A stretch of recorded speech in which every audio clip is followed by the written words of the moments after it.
Hi, everyone. Welcome to this month's episode of Rebecca and Rebecca. My name is Rebecca Yager, coming to you from Dallas, Texas, and my partner in books is Rebecca Reed. Rebecca, how are you? I'm wonderful. How are you? Doing well. And oh, I'm so looking forward to today's conversation. I really shouldn't gush over authors, but I'm gushing over this one. She's one of my favorite people in the world. Deborah Raney, thank you so much for joining us. How are you today? I'm doing great, and that is a mutual admiration society, Thank Becky. Thank you. you. You're very kind. All right, we wanted to get into the Christmas spirit this year, so we picked one of Deb's books, and this is Gifts of the Season. And this was a little bit different for us because it's two novellas that you put together, one historical and one contemporary. And I have to say, Rebecca and I both really enjoyed this a Thank lot. you. Good. I'm so glad. They Um, were both fun to write, but I will tell you that is the only historical I have ever written or will ever write. Well, that's true. You are contemporary all the way. I've read many of your books, and I hadn't thought about that till just now. Yeah. Well, what made you then dive in, or was it for a specific collection? I know It these are was reprints.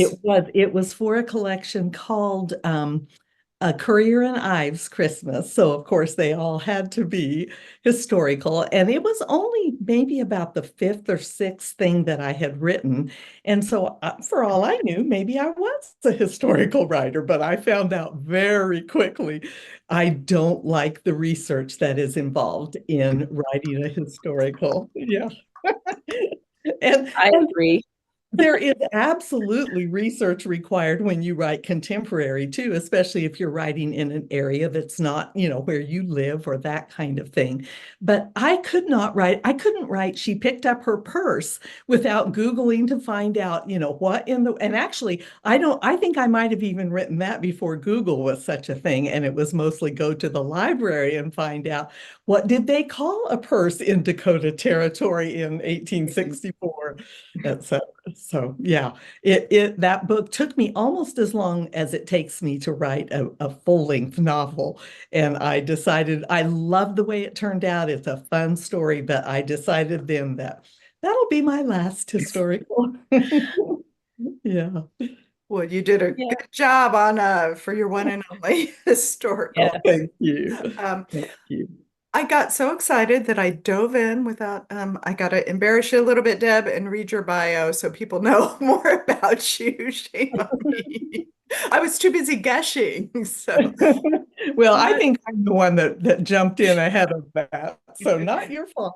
all I'll right. take the Well, here we go. About Deb. Deborah Raney's first novel, A Vow to Cherish, inspired the worldwide pictures film of the same title and launched Deb's writing career. 30 years, 40 plus books, and numerous awards later, including recently the ACFW Lifetime Achievement Award. Got to throw that in there. Deb is still creating stories that touch hearts and lives. A three-time Christie Award finalist and winner of the Rita Award, Carol Award, National Reader's Choice Award, and Holt Medallion. Deb is represented by Steve Lobby of the Steve Lobby Agency. She served on the executive board of the 2,500 plus member American Christian Fiction Writers for 18 years and teaches at writer conferences around the country. She also blogs on Inspired by Life and Fiction.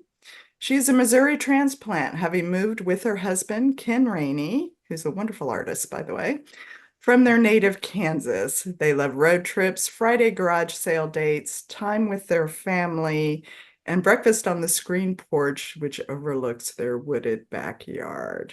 There we go. I love that. And I know family's important to you because as long as I've known you, you keep adding grandkids or your Yeah. kids keep adding Yeah. kids. Yes, our kids are doing that, and we just love it. We have 13 and one on the way, so Ooh. we are thrilled. Yeah, I yeah, remember when there was about five. I don't know. yeah, yeah. They have multiplied, and everyone is just more precious than the one before. So we're just loving it up. So Yeah. Um, And I should add to my bio on my website, my husband of 50 years, I because Oh, just Ken and I wow. look are at my notes celebrating. right here. We're just about to congratulate you. Thank you. Yes, we celebrated a little bit early in July with all of our kids and grandkids in Colorado. And then our actual anniversary was August 11th. So, yeah, pretty special, pretty hard Wow. to believe that Well, it's been that long. yeah, because Yeah. you look like you got married as a child. I mean, Uh, let- let's go with that. Yeah. just well, speaking of childhood, so share with us, was writing always as a child, or did you want to be something else when you grew up? How did this come about? I always wanted to be a mom. My mom, who was a stay-at-home mom, but she was a farm wife, so she had a hard job and five kids to raise. But she made being a mom just look like the absolutely most fun job on earth. And that's what I wanted to be as long as I can remember. And I was the oldest of five. And so I mothered my little brother and three sisters very much. Probably they still prefer that I hadn't to this day. But when I was about 6 years old, I got asthma, and the things I was allergic to were wheat and hay. And so that meant I had to stay inside while my brother and sisters were out playing on the farm and just having the time of their lives. But my mom turned that into a very special time because she introduced me to books in a big way. We would go to the library every week and bring home a stack of books this high, and read them through several times over. And I learned that books could take you anywhere. And I actually outgrew that asthma when I hit puberty. But about that time, I also discovered Laura Ingalls Wilder's books. And that summer, I read the entire, everything that she had ever written. And that is the first time I ever really connected books to an author and realized that writing is a job that you could do when you grow up. And so I added to I first still wanted to be a mom and I still wanted to have 12 kids. But I also, someday when those kids were grown, I thought I would love to write a book before I die. And so I did. Yeah. But at least Yeah, 40 of them? yeah, That's 40 you. something. I've kind of lost count. So, Did excuse you me. ever imagine that you would be so prolific with your writing? Never, never in my wildest dreams. And I really had made the conscious decision to wait until my kids were grown before I started writing. And I remember telling a friend who said, "Why don't you start now?" I said, "Because I know that I will be so passionate about writing once I start that I'm afraid I'll ignore my kids and not be a good mom to them." And so I did just purposefully put it off until our three older kids were 14 and 10 and 8. And I knew that as the oldest one got ready to go to college, that I would need to go back to work. What I didn't know was that God would bless us with a little oops baby. And so when it was time for him to go to college, I had a 3-year-old at home that I desperately wanted to stay home with the way I had with our other kids. And so it was kind of like God tapped me on the shoulder and said, "You know that book you've always wanted to write? Start writing." And so I did. I started writing with the idea. Luckily, I knew nothing about the publishing industry, or I would have probably given up before I even started. But I started writing with the idea in mind that I could make enough money to help with college as if I had a real job. And I sat down on New Year's Day, 1994. I started writing the book that would become A Vow to Cherish. And at the end of 5 months, which is about the fastest I have ever written a full-length novel, I had a finished novel ready to send off to publishers. And I started sending it off. I got lots of rejections, and a lot of the publishers said nobody. It was a book about a family dealing with Alzheimer's disease, the wife's early onset diagnosis. And a lot of the publishers said no one wants to read about illness. And that was probably true, but I thought my book was about so much more. It was about family and how we love each other and how the marriage vows are in sickness and in health. And all those were all the things that I was trying to get out there. And I really think that part of the reason that my novel was finally accepted, because honestly, it wasn't that well written. I didn't realize how much I didn't know about writing. Yes, I read voraciously and absorbed a lot of what a good book looks like by all the reading that I did. But I didn't know there was such a thing as books on the craft of writing, duh.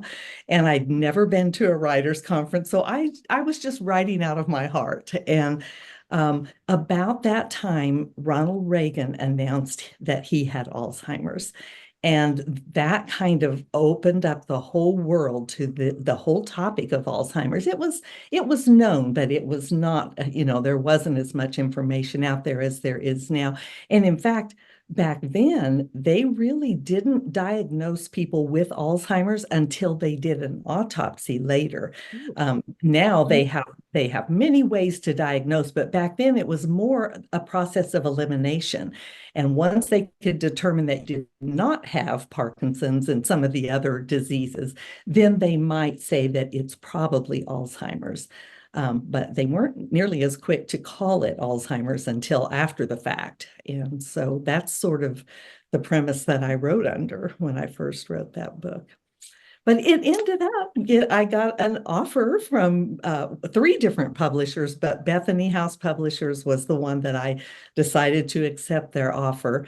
And the happy ending to that story is that they wanted a two-book contract. And when it was all said and done, the advance on royalties that I got for those two books was to the penny what we had just been told our son's 4 years room, board, and tuition to a cheap state college. And this was long ago, so college was not the price that it is now. But even so, it was just such an answer to prayers. So, Wow, yeah.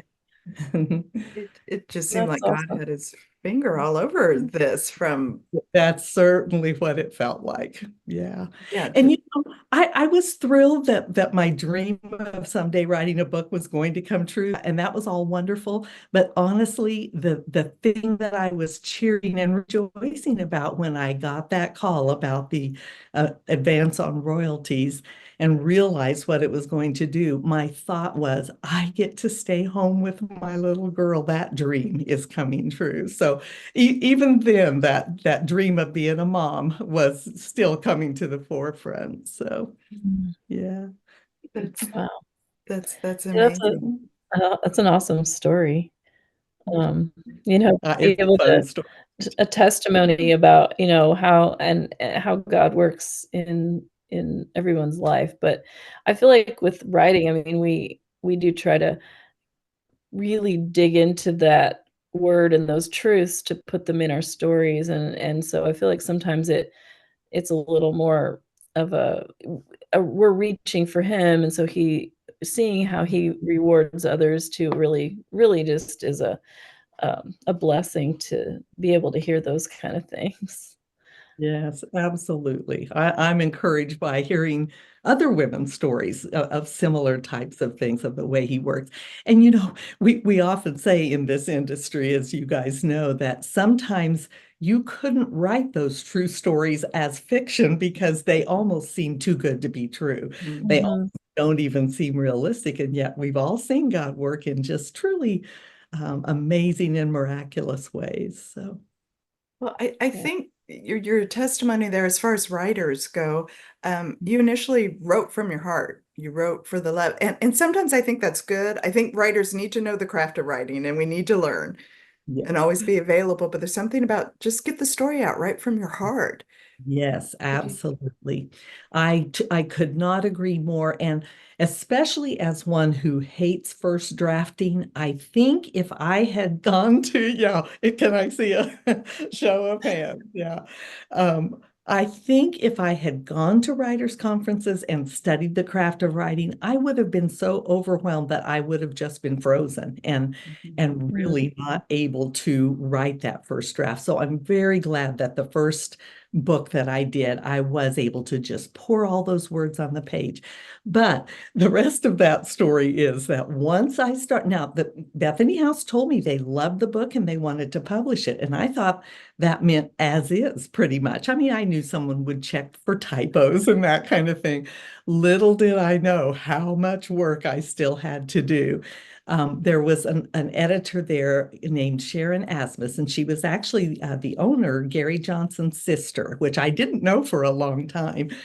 But she took me under her wing and taught me everything I know. I mean, I felt like I had been to college to study the craft of writing when she was finished working with me on that book.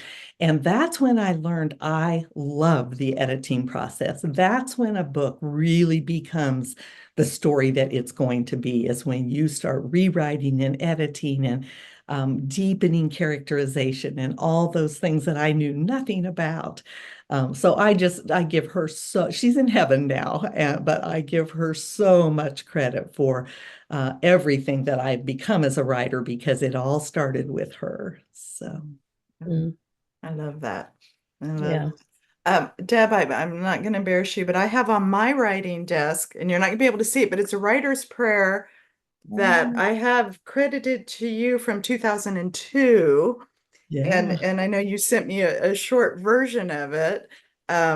But just talking about quieting your heart and clearing your mind and focusing on the words that God wants you to write, and you're living that out still from 30 years ago. Congratulations, by the way, if 1994 to now. Yeah, yeah, it's been And a to while. me getting That's this 22 Well, that really years ago. blesses me that you have that. Yeah. Yeah. And that was at a time when I was trying to write with kids in the house and one in college. There were 2 years there where we had 4 kids in 4 different schools, counting college and preschool. Yeah, so those were kind of crazy years, and I did need to. But also that prayer was about writing for the reader, realizing that these words weren't just mine; they were going to go out into the world, and readers were going to read them and take them to heart. And I think that's when I really started understanding the huge responsibility that a writer has, a Christian writer has, to write truth. That even though I was writing fiction, it had to be undergirded by God's truth. And I did not want to get my theology wrong or lead someone astray. Someone, there could have been, young girls who read my book and said, well, this character did this, so it must be okay because she's a Christian author. I mean, people, I'm not responsible for everybody who does silly things after reading a book, but there is a responsibility that we hold to our reader. And especially if we're going to call ourselves, Christ followers, then our words need to reflect his word and his truth. So It's so true. And that can be so intimidating too. So I guess that's the importance of praying yeah, as we sit down to write. absolutely. And I was always so grateful that I was working for Christian publishers, and for the most part in my career, not always, but my editors have also been Christians. And so I always loved the more eyes that I could have on my book before it went out into the world, the happier I was. Just because, I always trusted them, if I had gone astray in some way, that they would pull me back and show me. And sometimes it was simply that I was writing a character who was in sin. But, I needed to be careful to make it obvious that was sin, I wasn't, just because he was the hero didn't mean he was right in doing what he did, that type of thing. So, yeah. But isn't it a balance? And I don't know, Rebecca, you can jump in here with this, but between, you want to have the character arc, you want to show sometimes, so the character sometimes starts, well, we all sin, but starts in that sin. And then you've got to take them on the progression. So it's like, okay, I have to show or at least share part of this. Yeah. Before you can, redeem him and show what God can do through the Yeah. character. It's a You balance sometimes. you can't see the change unless you see where they start. Yeah, So, yeah, that's I think right. that's true. Yeah, and I also think that that helps those who are in sin to understand, okay, I'm in sin, but I'm not irredeemable. There's Mhm. hope for me. So, Mhm. yeah, good Yeah. point. That remi We have hosted a couple of exchange students and from Ukraine, and, the story that you actually, read critiqued for me, I Mhm. had my exchange student read it, and she was like, because I had a character who had had, problems with drugs and things, and she changed her ways and became a Christian, and she read that story, and she said to me afterwards, she says, "I didn't think anybody could change that much." If a person who was doing those kinds of things could actually change and become a Christian. So, it made a big impact on her, and it's not a published book. I mean, it was the first book I ever wrote, and it's still, in the drawer somewhere, but, like, Oh, but I still, mean, touched a heart it with that. already impacted somebody even without being published, so it was like, that really encouraged me to keep writing too because of that. Absolutely. Yeah, so true. That's good. Yeah. Okay, Yeah. you guys are inspiring me today. Well, sometimes we are so steeped, if we've been Christians for a long time, we're so steeped in that world of hope and joy and all of that, that we forget that there is a lost world out there where that isn't necessarily true and where people have lost hope or never knew there was hope. So that's just really awesome that you could share that with her. Yeah. Yeah. Yeah, that's Mhm. good. We should probably talk about the stories. What you want? This is You've had, good. I, I I had to mean, grab I had Do to we all grab grab our my copies? right? copy. I read it on my Kindle, so I don't have a cool cover copy. Well, I one of love the the cover. rare times I bought it because I'm a Yeah. Kindle reader these days too, but I had to. I'm still paper all the way. If when we travel, I do like to have 200 books on my Kindle just in case I get stuck somewhere. But if I'm at home, I'm reading papers.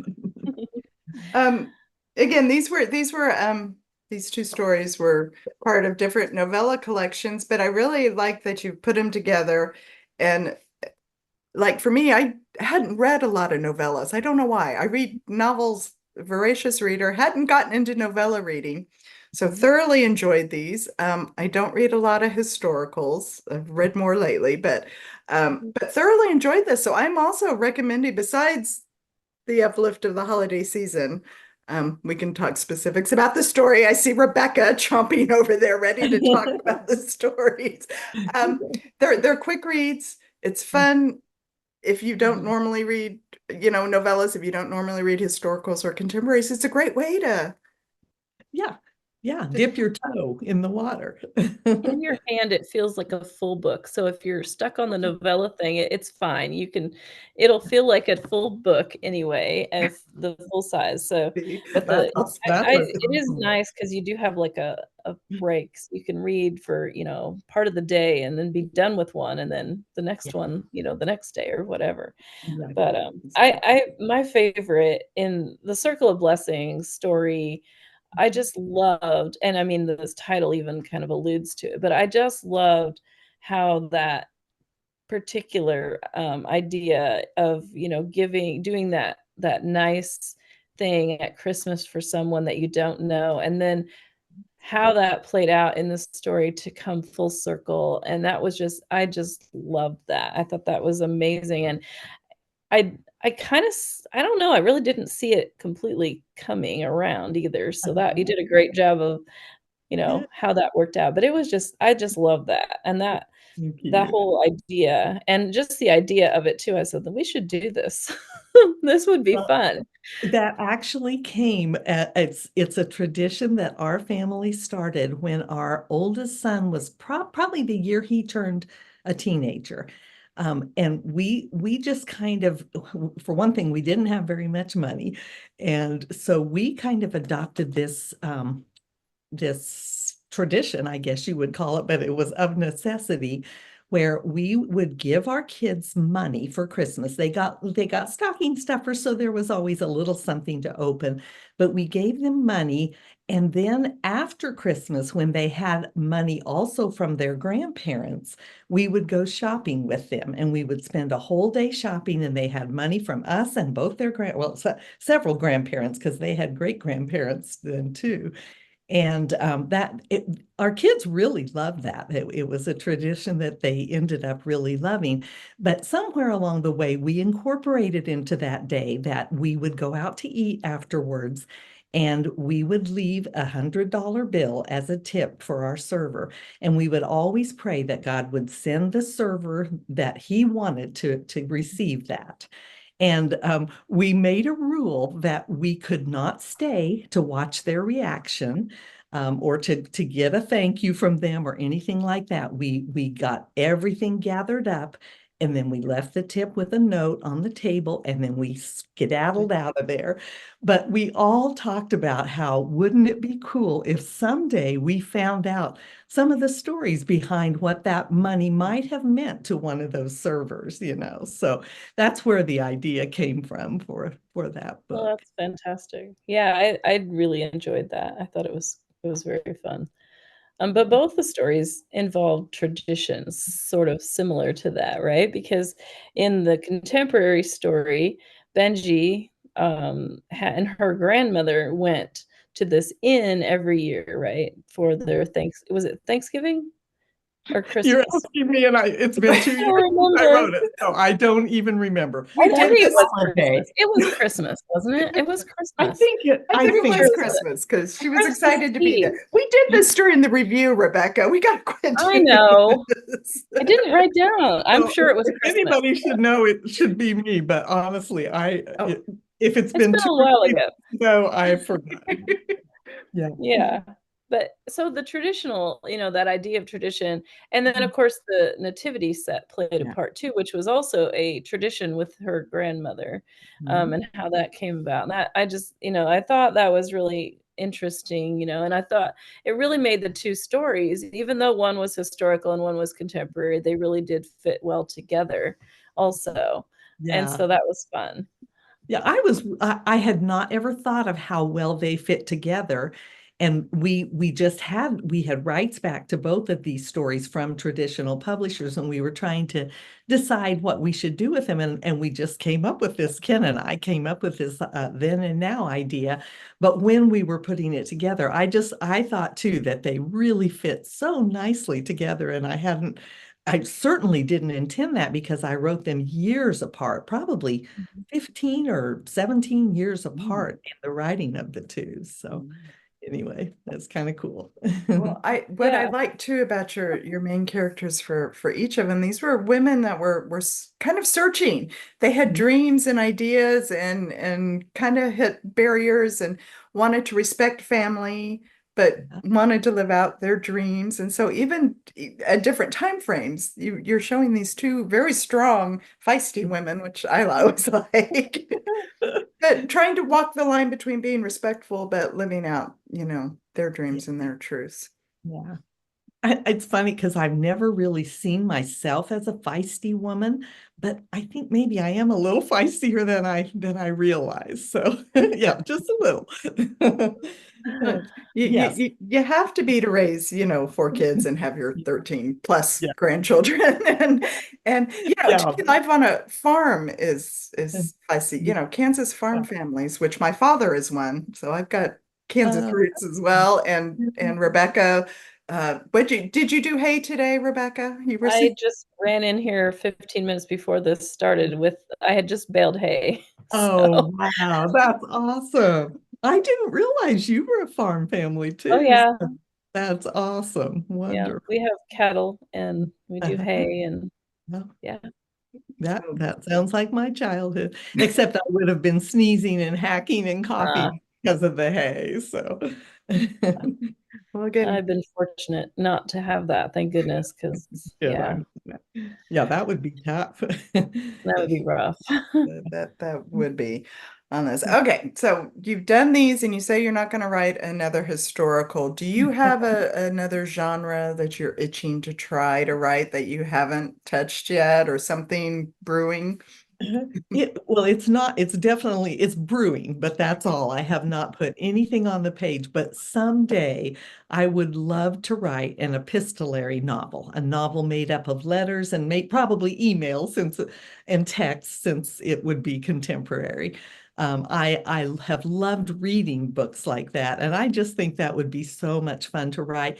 And in my imagination, I might be wrong, but it would write much quicker than a regular novel, because it would all be basically first person, just the letter. I wouldn't have to, I feel like I wouldn't have to work quite so hard with how to say everything, because things would just come out in the voice of my character. So I'd love to try that someday. So sometimes when I'm working with my writing critique partner, Tamara Alexander, and emails are flying back and forth between us, at the end of the day, we realized that we've each written 4,000 words, but none of them were for our novel. They were all in emails back and forth to each other. So I think, how quickly could you write a novel if you were just writing emails and letters? So But there yeah. still has to be a little character development or something There in there does, too. So yes, that's there absolutely. I'm sure it's probably it probably would have been done more often if it wasn't much more difficult than I think it is, but I'd love to give it a try some days.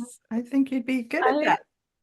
I think you could do it. I don't know if I could do it. It's not long. I don't, you know me and the words.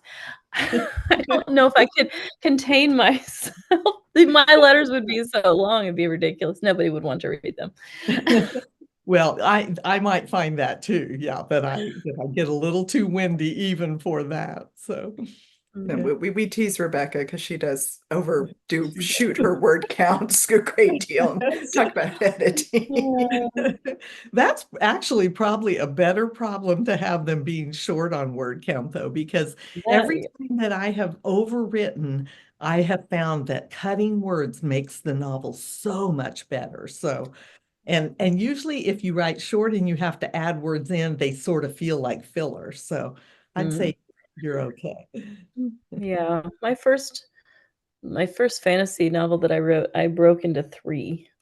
If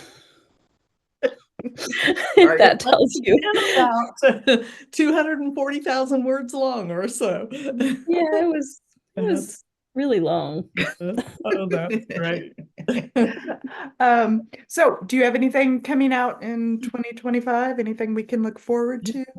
I actually hopefully have something coming out yet in 2024. Oh, I'm working on a new series and very close to finishing the first book in that series, and we're publishing it independently. And so if I can get my editors lined up, which I think I have commitments from them all, it will come out probably in late November. And I'm really excited about this series. The books are really connected only by theme, so they will essentially be standalones that we will publish under the series title, The God Who series. And the titles for the books, the titles are Who Touches the Mountains, Who Names the Stars, Who Stirs Up the Sea, Who something about the oceans. And I can't remember what that one is, but our pastor was preaching through the Psalms, and I just noticed how many times God is referred to as the God who, and then does something with his creation, the majesty of his creation. And I just really loved just that whole idea and thought those would be great titles. And so I'm having fun writing those. And each one will be set at a place where you really notice that part of creation. So the mountains are the Blue Ridge Mountains in North Carolina, and the stars that will be set in my home state of Kansas, because you can see the stars forever in Kansas and that type of thing. So oh, Sounds that great. sounds exciting.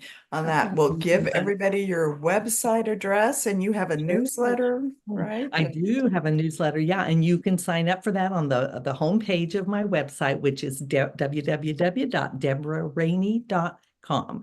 And Deborah is spelled the biblical way, and Raney does not have an I in it. And so I'm pretty. We'll put up a post, but deborahraney.com, and everyone can hear about your upcoming releases then with this new series by checking it out. And I'm sure you'll share with the newsletter folks.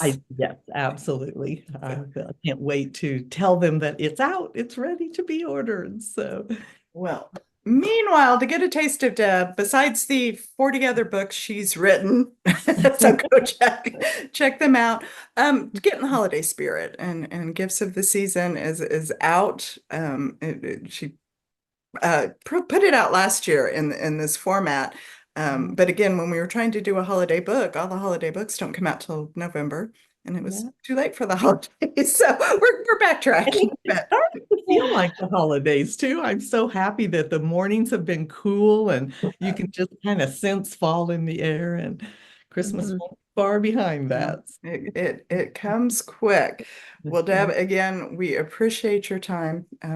Everyone, just go to our website, check out our books. They're all worth the read. Thank you. It was absolutely my pleasure. I love just visiting with you guys. Really fun. And I love that you're Rebecca and Rebecca. That is too cool. Yeah. It's fun. All right. Meanwhile, Rebecca, they need to check us out on YouTube and Spotify and anywhere else you get your podcasts. Please subscribe and like so that you won't miss anything.